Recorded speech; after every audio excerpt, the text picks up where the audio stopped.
Let's try a quiz. Which of these products have legal restrictions on who we sell them to?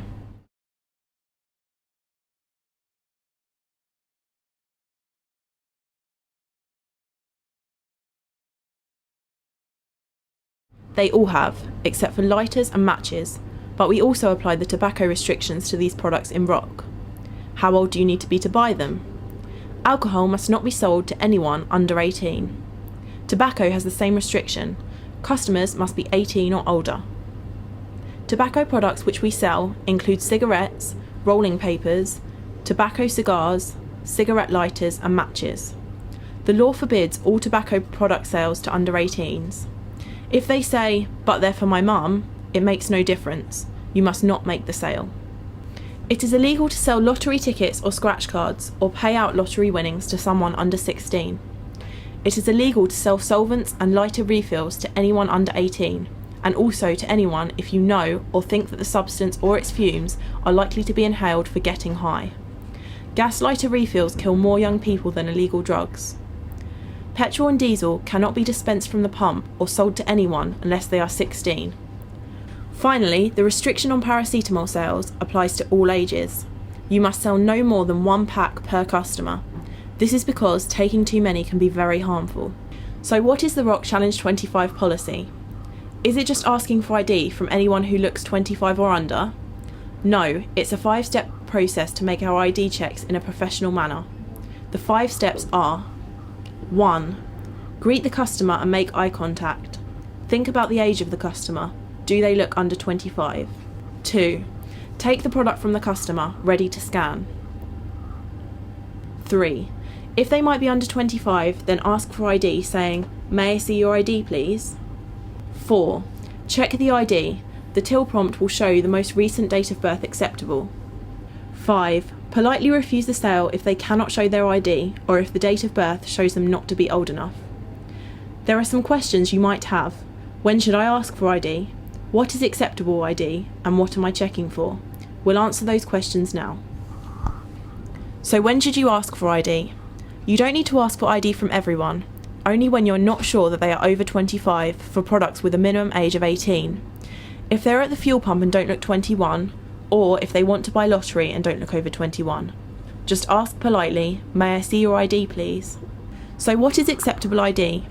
In the UK, acceptable ID has a photo and a date of birth, and could be one of the following: passport, photo driving licence, any British Retail Consortium pass hologram card, e.g. Connections card, Citizen card, Validate UK card, Portman Group card.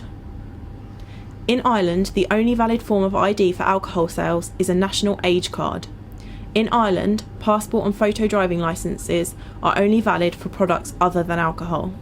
So what are you looking for when you check ID? There are 3 things to check on the ID. 1. The picture matches the person. 2. The date of birth shows they are old enough to buy the product. Check the date of birth carefully. 50% of underage sales are made even though the sales advisor has the card in their hand. They don't make the check because they assume the customer must be old enough if they've handed over the ID. 3. Check for signs of alterations to the hologram, the date, the photo, the date of birth. All should be flushed to the card and not stuck on. If the ID does not pass these 3 checks, ask for a second form of ID, and if that does not pass, or they do not have another form of ID, you must refuse the sale. If you do ask for ID, make sure you fill in the refusals register, which should be at the till point. If we make a sale in error, this vlog will help to show we are vigilant, that we have a procedure, and we do refuse sales. Even if the customer does have valid ID and is older than 18, you should record the sale in the refusals register. Make sure you write down what ID you were shown. As well as making sure the customer is over 18, there are some other things we need to be sure of before we sell alcohol to a customer. Alcohol sales can only be made during licensed hours. These will be shown on the premises licence in the window. Outside these hours, the display should be closed to the customers. Next, if you suspect a customer is buying the alcohol for someone who is under 18, perhaps there is a group of young people together, ID the whole group, and if any of them are under 18 or do not have ID, you must refuse the sale. Perhaps you have already refused the sale, and then the same customers talking on the forecourt to an adult. You should check that the alcohol is for the adult, and if you cannot be certain, then again you should refuse the sale. If you think the customer is already drunk, again you must refuse the sale. Finally, our licence does not allow alcohol to be consumed on site, so if you suspect the customer will drink it on the premises, again you must refuse the sale.